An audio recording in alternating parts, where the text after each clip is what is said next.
I'm Parbin Ashraf, a working mum, passionate about the North Indian cuisine I grew up around and still love to cook. The food of India is so diverse, like the landscape and the climate that have shaped it. The cooler north is known for dairy, roti, naan and aromatic masalas.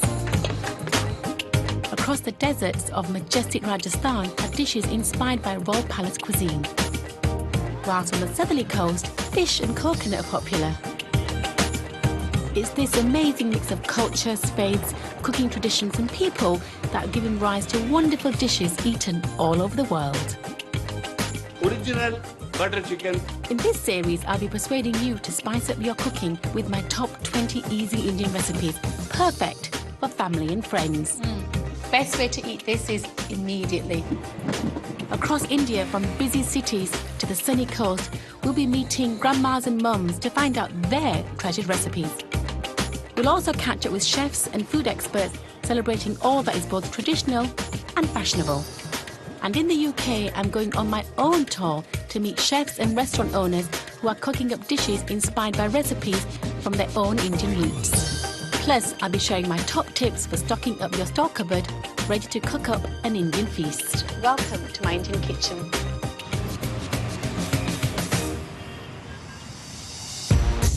In this show, I'm in the kitchen getting cheesy with the Indian cheese, paneer, in a tasty dish with peppers.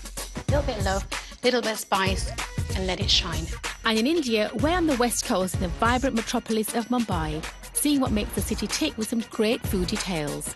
From the most surprising place to buy fresh veg early on a Sunday morning... So it's a bunch of all the greens that are generally used in traditional Indian cooking. ...to a huge thali that's an absolute crowd pleaser. It's a hardcore, meaty meal, as one would like to go out and feast on. And we're in a Mumbai home. Here's my sambar. What have you got? Cooking a family favourite and discovering local flavours. And it has to make that satisfactory, rich sound. In my pantry top tips, it's nuts and dried fruits. I'm a golden kind of gal. Plus, I'm in the city of London with award-winning chef Vivek Singh, finding out how Indian flavours and recipes inspire his cooking and keep him ahead of the curve. And that's your dish. Dig in. But first, I'm in the kitchen transforming okra into a crispy snack with a mango lassi on the side. This is a fabulous little recipe to introduce you to okra. Okra, strange little vegetable. Is it called okra, lady's fingers, or in Punjabi we say bindi. Okra doesn't like to get too wet, so I've washed them and then dried them. Just take off the tops and slice them in half. I'm going to deep fry these later, so I'm going to pop on the oil and get it to a really nice hot temperature. On it goes. And while that heats up, I'm going to spice up the okra. I'm using gram flour here. Gram flour is chickpea flour, and it's very versatile, brilliant, because it's gluten-free, as it's made from chickpeas. The first spice I'm using is carom seeds, or we call it ajwan. Ajwan has a really pungent flavour. It's like pepper and then some. I'm also using chaat masala, and it's a ready-made chaat masala, which works really well. Chaat masala has various spices. It's sweet, it's spicy, it's salty, it's tangy. Sometimes in Punjabi, we say it has a chatpati flavour, like a flavour. That's how I describe it anyway. And then some turmeric, half a teaspoon, and a little bit of chili powder, half a teaspoon, and some seasoning. That's flavoured up my gram flour. Just give it a gentle mix with your hands. I'm just going to coat the okra in this gram flour that I've spiced up. That's done. All the okra is going to go in this large bowl, and then add my gram flour gently. Just going to sprinkle it on top. Beautiful. And then a little bit of water just to moisten it, to help the gram flour stick to the okra. So I'm going for like a tempura-like consistency, but not as heavy as a tempura batter. Just going to give it a stir, hands in. Just that little bit of moisture is going to help the batter stick to the okra. That's done. Once the oil is hot, I'm ready to fry for 2 to 3 minutes until the batter crisps up. Drop one in gently in the oil, and if it sizzles nicely in the top and is floating like that, I know the oil is ready to fry. Just going to drop them in using a pair of tongs. And they take minutes to fry, 2 to 3 minutes and they'll be done.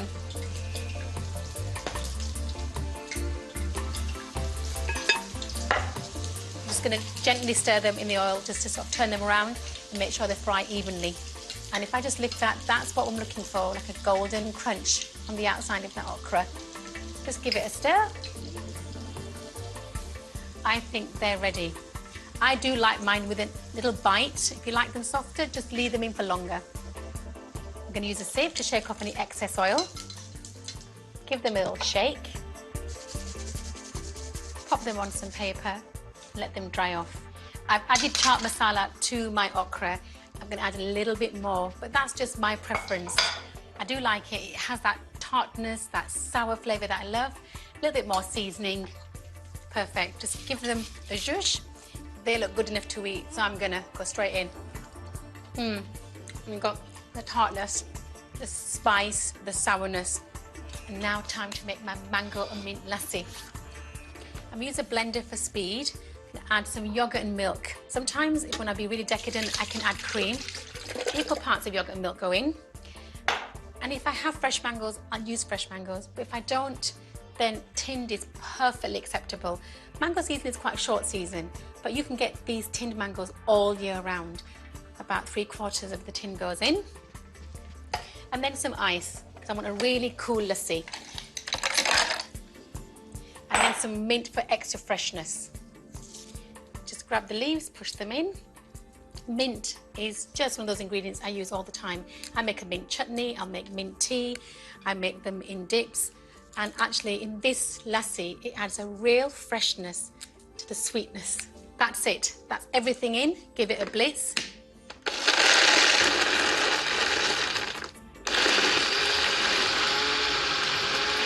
That's it. It takes a few seconds in a glass.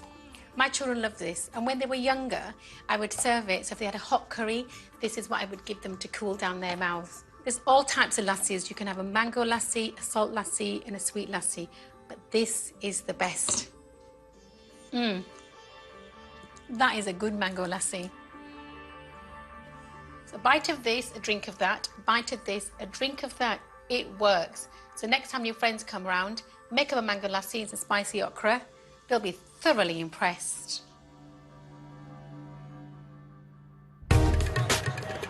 We're headed to the vibrant city of Mumbai for a taste of some local food. We're in a home kitchen cooking a family favourite recipe, shallot sambar.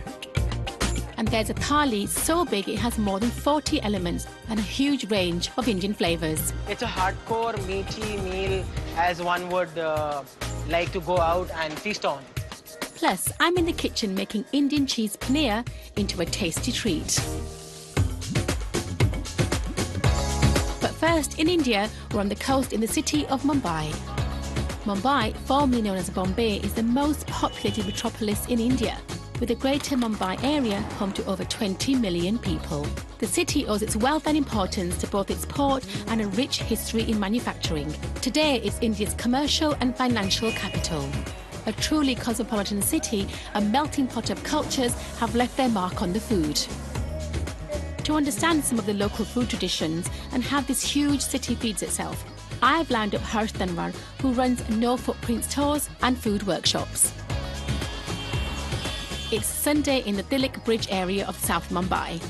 Here, for just a few brief hours in the early morning, you can witness the frenzied selling of fresh greens and veg. Who'd have thought a city needed so much coriander? This place starts at about 5 o'clock in the morning, and this is manic. Because today is a Sunday, for instance, a lot of people would be buying for their homes.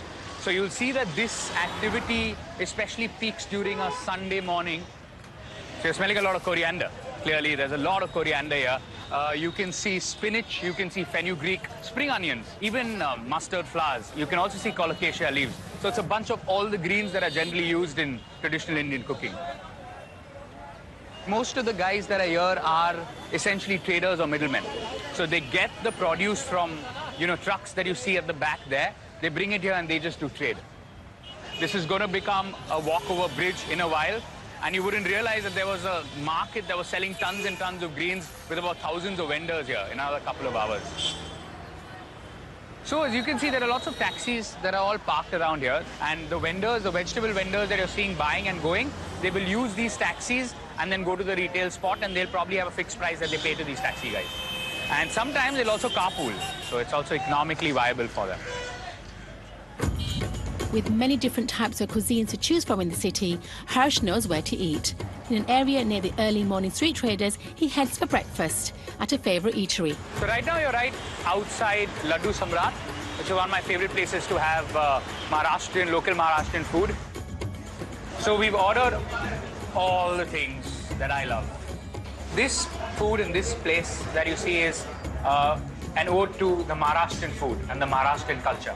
Migrant population that have come into Bombay, given it a cultural imprint. And that is what this food signifies, just the multicultural dynamic of the city of Bombay. It's a pick of all the best things that Maharashtra has to offer. I'll start off with something that I love here, which is the coriander fritter. What they do is they steam it. After that, they cut it into pieces and they deep fry it. We eat with the garlic and chili chutney and some coconut and coriander chutney. Deep fried, it's excellent. So this is an onion fritter. Onion and gram flour mixed together, deep fried, and it's eaten along with a very spicy coriander chutney. But the main ingredient is this. Okay. The chili just adds extreme fire to it. I mean, love eating it. My mouth is just very dry now. So when it comes to the mill culture, another dish that really came in from different parts of Maharashtra and that came in here is the misal pav. Essentially what this is a spicy chickpea and lentil curry, and how you eat it traditionally is with the pav. Pav actually is what the Portuguese gave us and we love it. Spicy, it's crunchy and it's hot. Excellent. Street food is part of daily life in the city, and there are several Mumbai favourites. Near a popular Sunday cricket spot in the city, Cross Maidan, is an alley serving street food to the local crowd. Right now, you're possibly going to eat the most famous street food of Bombay, or food of Bombay. In fact, people from outside the city often come into the city and have to try vada pav. So what they do is they cut open the pav, they put in the chutney, which is here, and different chutneys. This is what I call the Bombay burger. So all the chutney is inside, and then this is the mashed potato fritter, deep fried in gram flour, and then stuffed into the pav. The love for vada pav is universal. We all love vada pav. So what we've ordered right now is a wet sandwich, or colloquially known as the Bombay sandwich. So you can see this is the Bombay wet sandwich. You've got tomatoes, onion, cucumber, you've got beetroot. You eat it with a little bit of tomato ketchup and the coriander chutney. It's nice and spicy because of the, coriander chutney. Then, of course, it gets, the butter. So all of that comes together and makes a lovely wet sandwich. To prepare one dish, pav bhaji requires the mashing of veg over a hot plate. So what you're seeing right now is the quintessential street food of Bombay, right? At the back there, what he's mashing together is the pav bhaji. Pav basically means bread, and bhaji means the dish, which is the mashed vegetables that he puts together. This is so good. Tomato stands out, there's potato, which you can see, there's peas that goes into it, and the pav bhaji masala. And this really is Bombay's gift to India.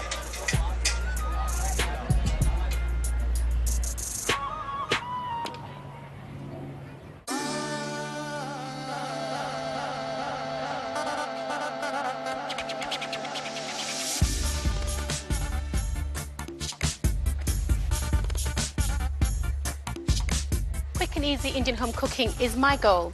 Whether I'm cooking for my family or throwing a dinner party, best way to start is to find and discover the delights of Indian specialist shops. To help me get great dishes to the table, I have a well-stocked pantry ready for action. I've got such a sweet tooth and I love making desserts, especially Indian desserts. And to embellish and to enhance flavour, I use nuts and dried fruits. My personal nut of choice is the pistachio. I love the flavours. I have the salty ones as snacks when I'm watching telly, and when I want to decorate my dessert, I just use these. Just crush them, sprinkle them on top, and they add a real decadent look to any Indian dessert. Continuing with sweet thoughts, and sweet thoughts are always good, I'm talking dried fruit. You've got raisins, sultanas. There's golden raisins, there's black raisins, there's a whole variety. My favourite is golden sultanas. Not only do I like the flavour, but I love the colour. They're golden. I'm a golden kind of gal. Let's talk almonds. I always have almonds in my pantry, but what do you go for? You can have blanched almonds whole, you can have roasted almonds, almonds as they come au naturel, or there's almond powder, or there's flaked almonds. Now this is the almonds I always have. I like them because they've got the crunch I need, and the texture I need, and the ease that I need. Usually I use them in desserts, but also they're decadent and they're delicious. Perfect in your peshwari naans. My last nut is coconut. Now, I grew up eating coconut, and I know the flavours, and I remember the flavours of my childhood. The way I remember them is like this, just coconut chips or coconut curls. My mum had them in her pantry, and I have them in mine. Next, we're in the city of Mumbai, home to around 13 million people, more like 20 million people across the whole metropolitan area. It's big. It's renowned for a diverse cuisine based on its cosmopolitan inhabitants. It's a modern go-getting city, the home of Bollywood and a focus for food and culture. To get an idea of some Mumbai home cooking, I've lined up Deepak Krishnan, an accomplished home cook and local entrepreneur. She's going to make shallot sambar, a dish she learnt from her mum. For fresh ingredients to cook with, Mumbai offers many markets. I love this market because there's so many nice things to find. You get the best fresh produce in Mumbai here. This area in the 30s, 40s and 50s, a lot of people from South India came and settled in this neighborhood. So the markets really reflect what people want to eat. Different areas of Mumbai have different markets that are designed for those communities that live around it.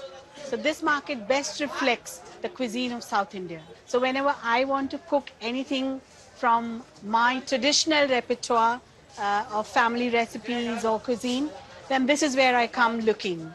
Oh, there's a lot of coconut in our cuisine. There's a way to test if a coconut is good. You can't wait until you open it. So what you do is that. And it has to make that satisfactory, rich sound. And I can hear the water inside as well. We're going to make sambar with shallots. And the ingredients are these shallots, and then it will have coconuts, which we've already got. The other ingredient that we are going to use in today's sambar is tamarind. Oh, we're going to eat off these plates today.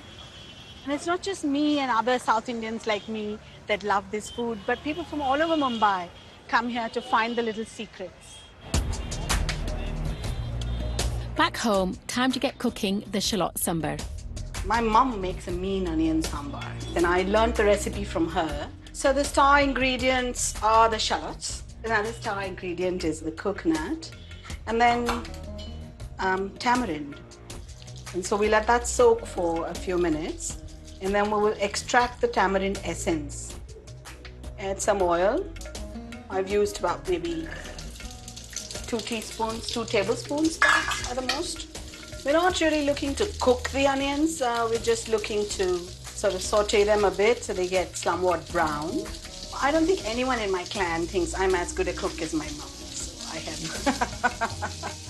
We'll do the tamarind extraction now. And now you just get in there and you sort of mash it and let it squish through your fingers. And I'm going to pour it. So the old-fashioned way of cooking is to use your fingers as the sieve. So I'm going to add a little bit of turmeric for color, just a teeny bit, and a little bit of sambar powder. So we're going to let that simmer. And then now I've got just a little bit of oil there, red chili, coriander, which I'm going to roast. We're going to add it to coconut. We need to grind this now.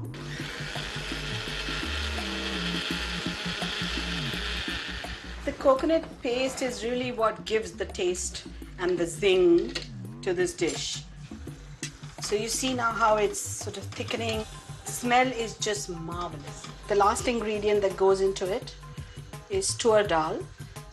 So what the dal does is it counteracts the tanginess of the tamarind. We haven't added salt yet. I usually wait until the end because by that time I have a fair idea of how much quantity there is in the whole dish, and that makes it easier for me to figure out the salt. So this is done. I'm going to do the last thing, which is the window dressing. So a teeny bit of oil, and I'm going to use mustard. So at a certain point, the mustard will start to crackle and splutter. There we go. So that's the satisfying sound that you want to hear. And now for the final garnish, I have fresh coriander leaves here. So there it is, the perfect sambar. Today's meal is also potluck, so guests arrive with some surprise dishes. So here's my sambar. What have you got? I've got some nice kesari. Ooh, yummy. Hi. What did you bring? Just got some idlis. Good. And to accompany the other dishes, fresh dosa with potato stuffing. Of all the things that we eat, almost everybody loves a dosa. So on the banana leaf is idli, kesri, fresh dosa, and the centerpiece, shallot sambar. So the sambar is nice and spicy. It's got the tang from the tamarind, it's got the kick of the chilies, and then it's got all the complexity that the coconuts brought to it. In other words, it's my mother's sambar, and I have knocked it out of the park. Sambar is just yummy. It's tangy and just too perfect. And finally, coffee. Filter coffee is drunk in a tumbler, this one, and a davra. And you use the davra to cool it and also to aerate the coffee. And that's the perfect way to end the South Indian tiffin. I'm Paveen Ashraf, and I love cooking great, easy Indian food that anyone can try at home. Coming up, in Mumbai, we seek out a massive thali made up of more than 40 elements. The idea was to get the sharing concept or the culture of sharing food back.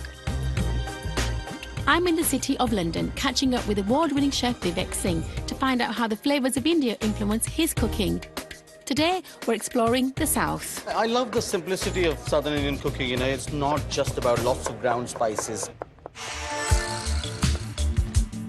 First, I'm back in the kitchen, cooking a tasty, perfect midweek dish, paneer with peppers. I think paneer, or as I would say in Punjabi, paneer, is such a versatile ingredient. For all intents and purposes, it's like a Punjabi halloumi cheese. I'm making it with mixed peppers and fresh red chilli to give it that fresh flavour.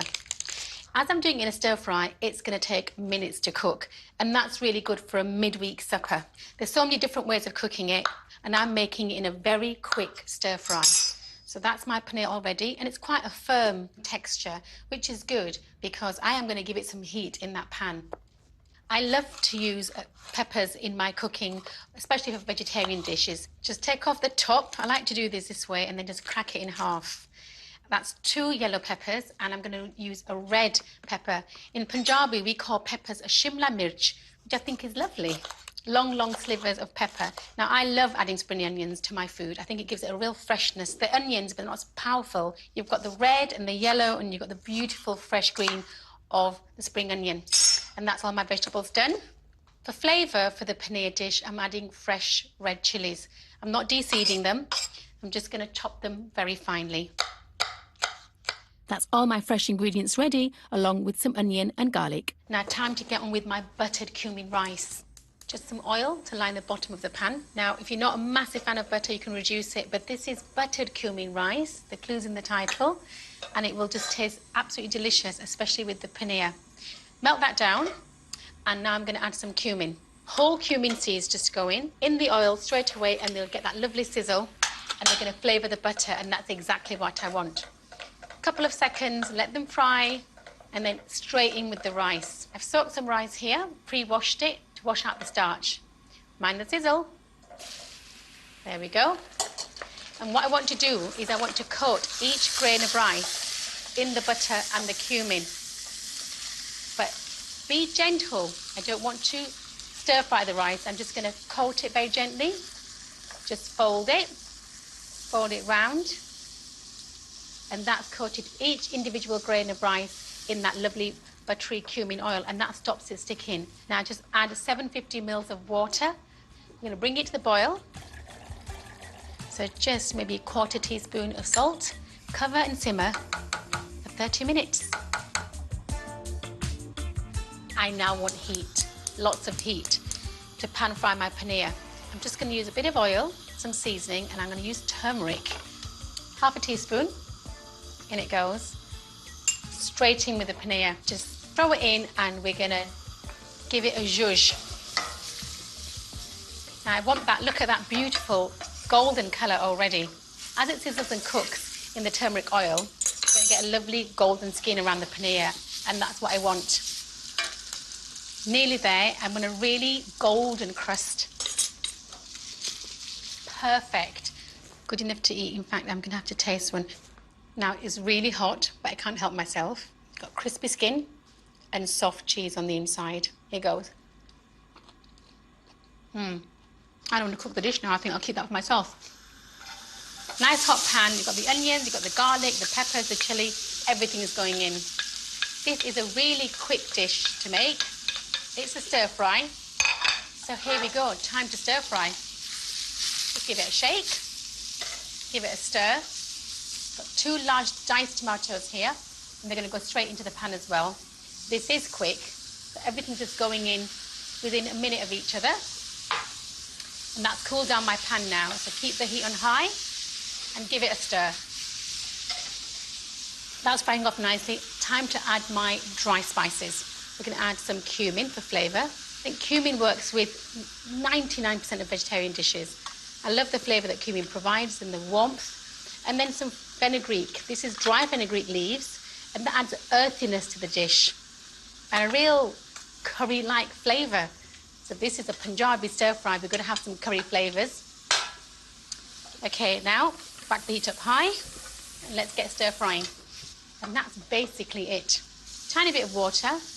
And that's going to create a little bit of sauce for my paneer. Just give it a stir. And what that does is slightly deglaze the pan as well. Reintroduce the paneer, in it goes. And that's already cooked. So what I need to do now is just warm it through. Give it a shake. Quite a heavy pan now. The paneer has taken all those lovely flavours off the cumin and the fenugreek and a tiny bit of chilli and the garlic. Gas off. Time to get my rice and serve up. Moment of truth. I left that rice, I didn't touch it. Hopefully it'll be perfect, fluffy. Lovely. Time to serve. You can see the grains, that butter coated every single grain of rice. And if I just point the bowl, you can see just perfect. It just falls in. It's not congealed, it's not stuck together. We washed out the starch. You can smell that fragrant basmati rice. It's very delicate. You can smell the cumin and a hint of butter. And that's what I want, not an overpowering dish, a nice delicate dish to go with the paneer. The colours look so appetizing. And we eat with the rice. So that is a generous sized portion. Got to go in there and taste that combination of flavours. That paneer or paneer is cooked perfectly. You can taste the cumin. You taste the chilli and the garlic. You don't need to overpower a paneer. You just need to give it a little bit of love, a little bit of spice, and let it shine.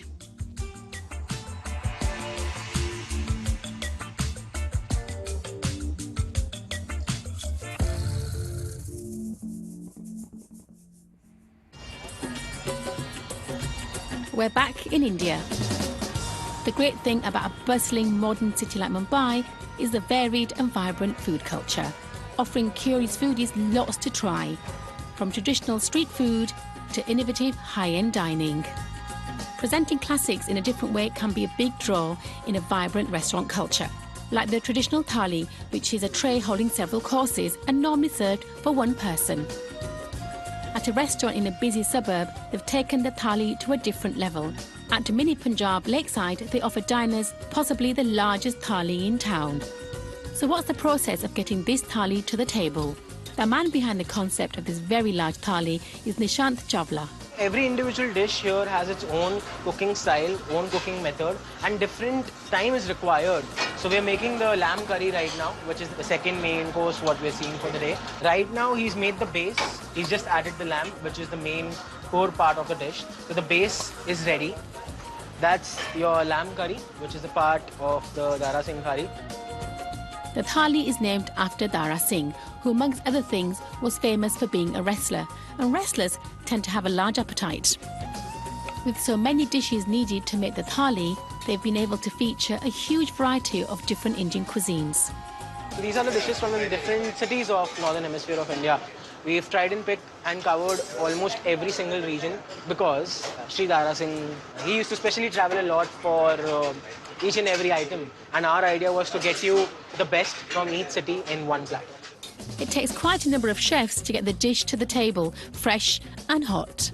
We've got all expertise chefs in individual cuisines, and that's how this special Dara Singh thali comes up. So it's not one, it's a team of many to give you that one experience on your table. So we're just assembling the Dara Singh thali. All our individual dishes are ready here. He's just plating it up for us. So you will see the grand thali coming up. This is the lamb curry here, which we just saw prepping up. The butter chicken, the chicken amritsari, prawns curry. This is our chicken biryani here, chur chur naan. You can count it yourself. I mean, we've not missed out on any single meat here. If you want seafood, we have prawns, we have mutton, we have chicken, we have fish. Koli vada here, as you may see it. Everything is there. It's a mix. It's a hardcore meaty meal, as one would like to go out and feast on. And now we'll add up the beverages here. This is the lassi. This is your chas. And there are two more beverages, which are your mojitos. So one is your orange basil mojito, and one is the hara bhara shikanji. When the thali finally arrives, there is an idea behind the size. When was the last time you actually sat down on a table with your family, friends, acquaintances, and shared a meal together? Like, I mean, I don't know when did I last. Do you?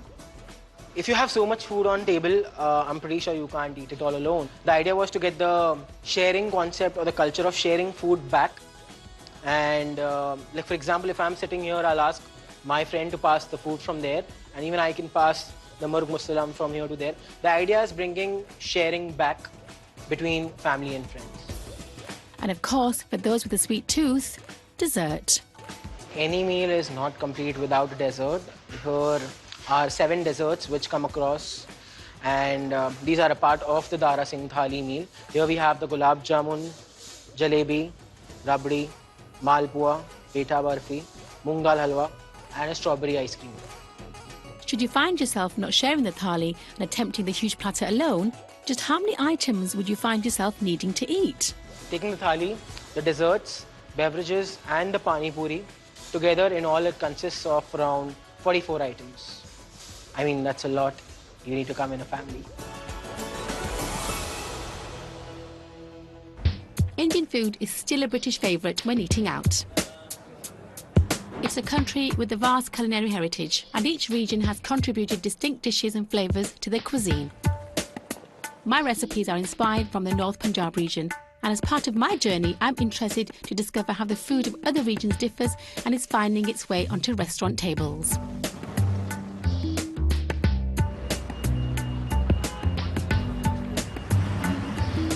Here in the City of London, there's an award-winning chef who's been championing a modern twist on regional Indian cuisine for the last 20 years. He not only takes inspiration from the region where he grew up, but is also influenced by food traditions from the length and breadth of India. In 2001, Chef Vivek Singh opened the Cinnamon Club restaurant in London and created a big noise around modern Indian fine dining. With a clear public appetite for stylish Indian cuisine, he opened Cinnamon Kitchen in 2008. To get a better idea of how Vivek creates his contemporary dishes and stays ahead of the curve, I'm headed to his restaurant. One area of interest is South Indian flavours, and Vivek has some dishes to show me. So what you've got here is a very traditional Southern Indian spread. We've got Kerala sort of shrimp moili. Yeah. We've got a Hyderabadi style, aubergine and sesame tamarind curry. Wow. We've got a very home style yogurt rice. We've got a green mango and coconut chutney. We've got Karnataka Coorgi style stir-fried double-cooked pork, amazing with some curried yogurt. And we got Kerala spiced sea bream wrapped in a banana leaf and it's served with a green mango and coconut chutney and a dollop of yogurt rice for you, just to kind of complete the dish. I'd be intrigued to know when your first experience of South Indian food was. First experience of South Indian food was, I must have been 10, and we traveled for 3 weeks in southern India and absolutely hated it. Hated it because they'd cook everything in coconut oil. And we couldn't stand coconut oil. Coconut oil was great to massage into your hair and I stuff still like use that, it now. Yeah, but it wasn't something that one was used to eating. So my childhood memories of southern Indian food aren't great, but as you grow older, you realize whatever goes into a recipe is quite likely because it grows nearby. It makes sense. So one of the dishes I'd like to look at is this dish here. Is this cooked with the banana leaf? The fish has been marinated in this sort of shallot and peppercorn and curry leaf crust with a bit of garlic. It's all sort of, wrapped around in a banana leaf like an envelope, like a parcel. It cooks on a very hot pan. So let's go and do this in the kitchen, shall we? This is, I'd be intrigued to see how this was made. Good, let's go. Let's do it.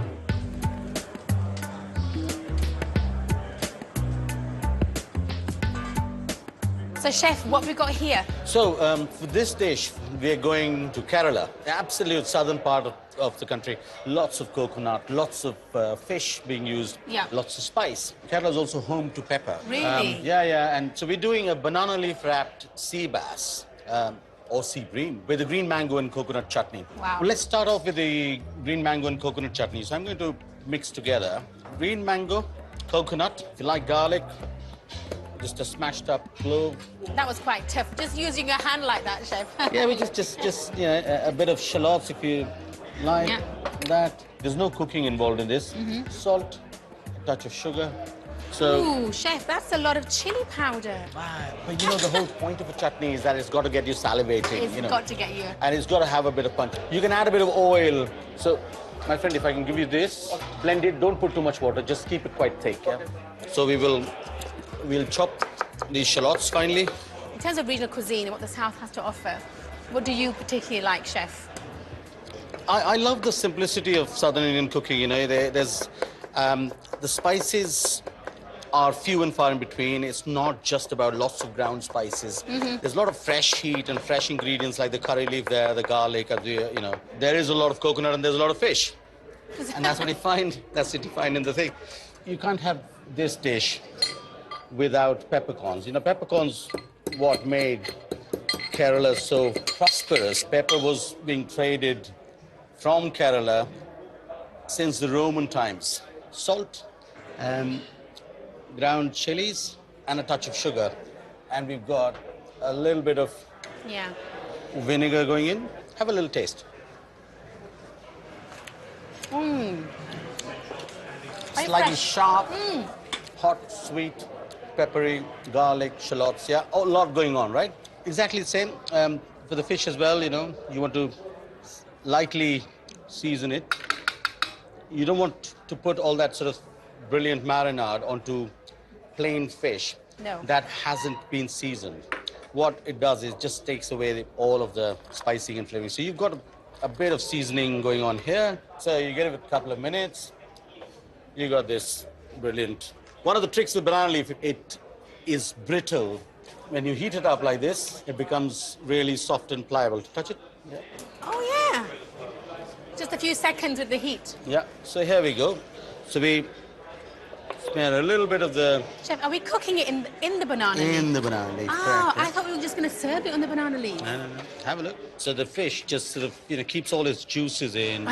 So, Chef, I see you steaming it in a banana leaf. Would that be the way they would do it in Kerala? Is that like an authentic way of doing it? Correct. This is a very authentic way of doing it. This is exactly how they would cook. And that doesn't burn? No, it doesn't burn. The banana leaf kind of, protects the fish. And does one eat the banana leaf afterwards? No, you don't. You just serve it as a parcel. And so basically you eat out of the banana leaf.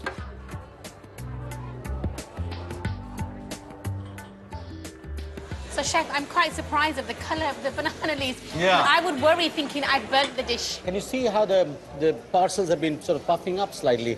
They're forming that steam inside. The fish, in essence, is getting steamed. So what's the advantage of using a banana leaf as opposed to, say, a steamer? You could try and steam it at home, but all those flavors, they don't intensify. It just gets washed down from the steam. So let's slate this. you know, everybody thinks of, in India, you think of fish and you think of rice. Boiled rice with yogurt? Correct. It is a bit like opening a parcel, isn't it? A gift. It's a bit like opening a gift, yeah. So think of that. And then a little bit of the coconut and green mango chutney that we made with this. And that's your dish. Wow. Banana leaf wrapped, Kerala spiced sea bream with a green mango coconut chutney and a yogurt rice with it. Dig in. Shall I dig in? See what you think, yeah. Okay. I feel spoiled.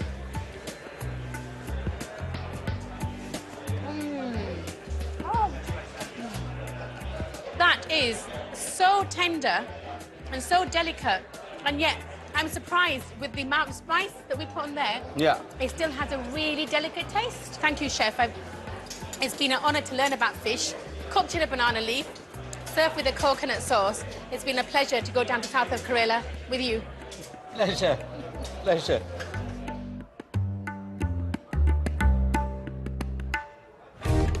I grew up around great Indian cooking, but there always seems to be something new to learn. Whether it's holding on to traditional methods or bursting forward into the next era with high-end delights, Indian cuisine is ready to be explored beyond rice and curry. That's why I'm passionate about the easy dishes of mine I hope you try. At the end of the day, there's nothing like spicing up life with some mouth-watering home-cooked Indian food for family and friends. Next time, in the final chapter of my journey through the cuisine of India, I'm cooking an easy classic, sagaloo with naan. This is a surprisingly flavoursome dish, considering it started life with a bit of spinach and a couple of spuds. And in India, the bustling metropolis of Mumbai is our destination, looking at traditional eating places. Also, we'll be at a restaurant with a foot squarely planted in both the past and the present of Mumbai's food scene. Join me for one last time in my Indian kitchen.